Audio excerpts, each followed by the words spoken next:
I was 7 years old. My dad, my brother, and I were cleaning out the carport. It was an ordinary Saturday morning, nothing unusual. And then my father looked at me and he started making fun of me, brutally, calling me a gay boy, a sissy, laughing at me with a sick gleam in his eye.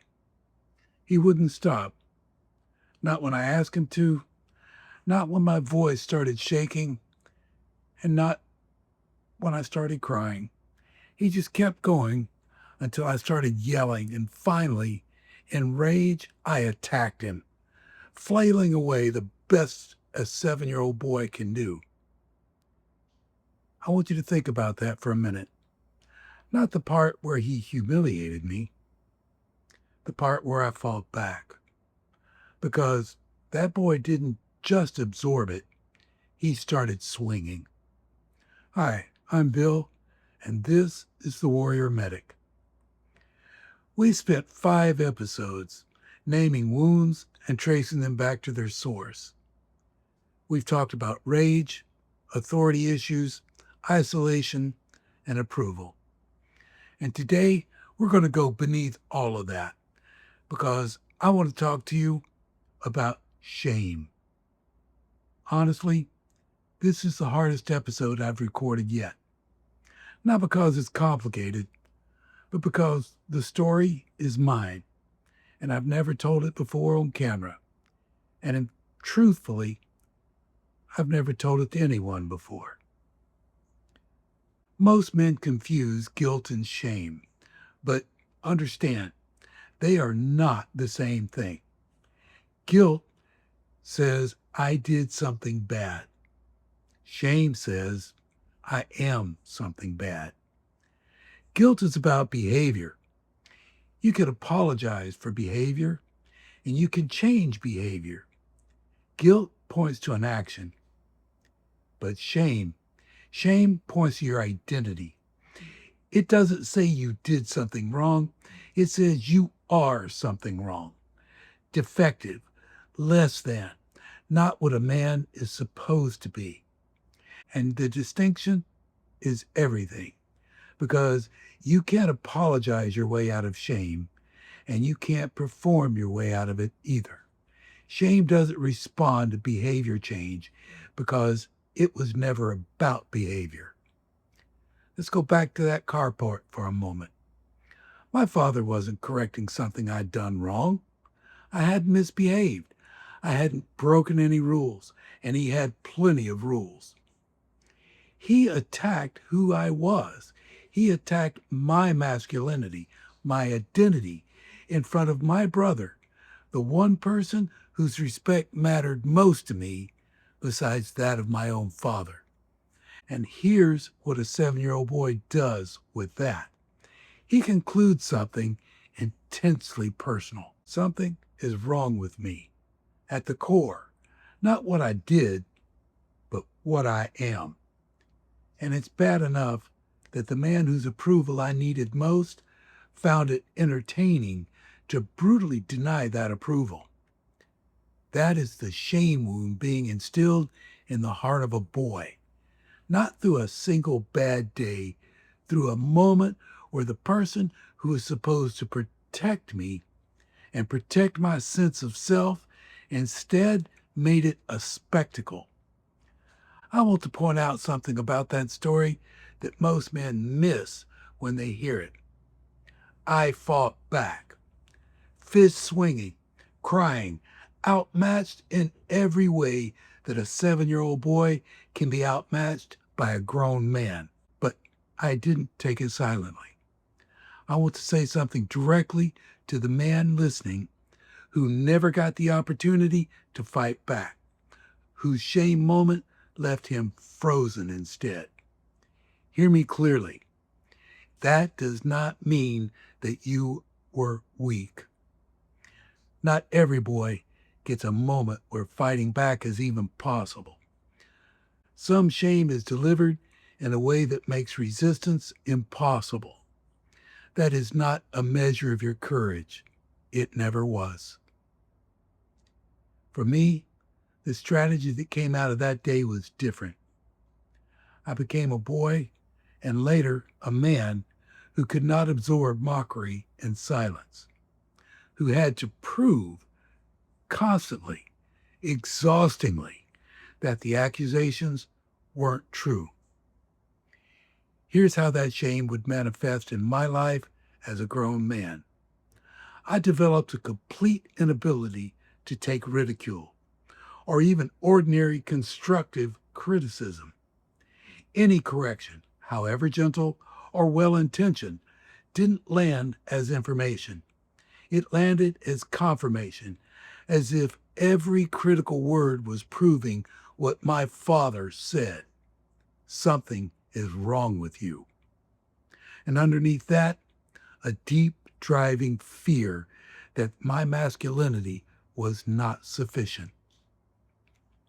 I had to prove I was tough, capable, not weak, in every area of my life, physically, professionally.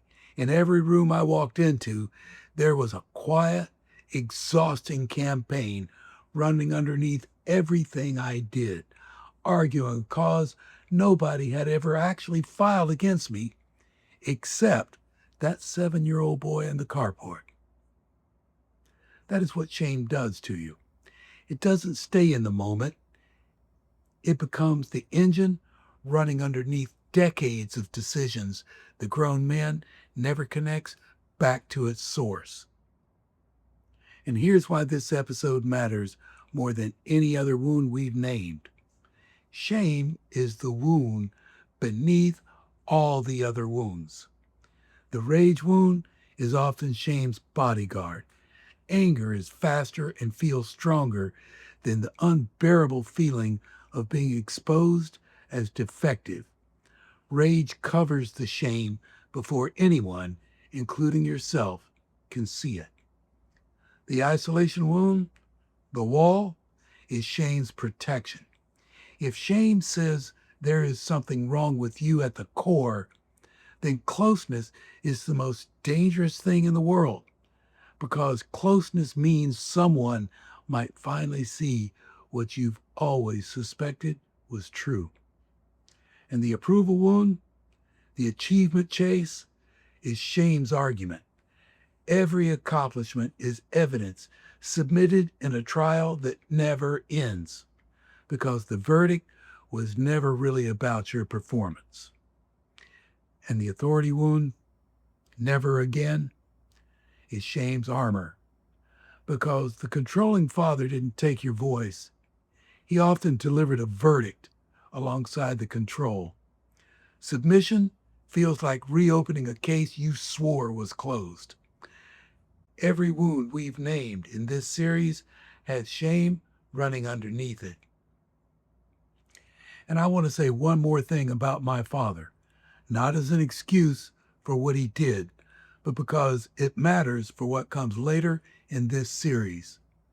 A secure man does not need to humiliate a 7-year-old boy to feel strong. The gleam in his eye that day, that wasn't strength. That was his own shame shining through, and he found a smaller target than himself to take it out on. Shame doesn't just wound a boy, it replicates. Wounded, shamed men shame their sons, sometimes for entertainment. And the chain continues until someone names it and refuses to pass it forward. We are not going to talk today about what to do with that information about my father. That's further down the road.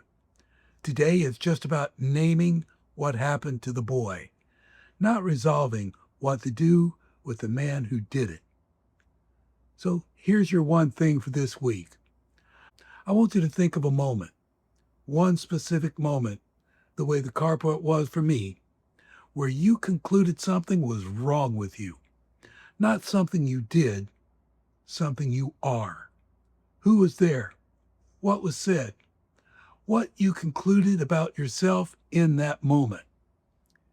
And then ask yourself honestly, what have you been doing for years, maybe decades, to argue against that conclusion? Now, Don't try to resolve this week. Just see it. Write it down if you need to, because shame named out loud loses some of its power immediately. It was never as strong as the silence that protected it. So today, I told you a true story that I've never told anyone before. And I told it because the man listening, who is carrying his own version of that carport story, needed to know. He is not the only one. You are not alone. So every weekday, I'll be releasing short videos going deeper into this. So watch and move towards healing. But if today hit something specific in you, my book, Forged by Fire, is available. The link is in the notes below. It's the full account, including more of what shame cost me and what it took to begin separating the conclusion from the truth. And this is important. Hit subscribe and like this video. Share it with a man who's been arguing against a verdict that was never true. You might change his life. And remember, we're all becoming warrior medics. So reach back and help someone in their journey towards healing. I'm Bill, and this is the Warrior Medic. No man left behind.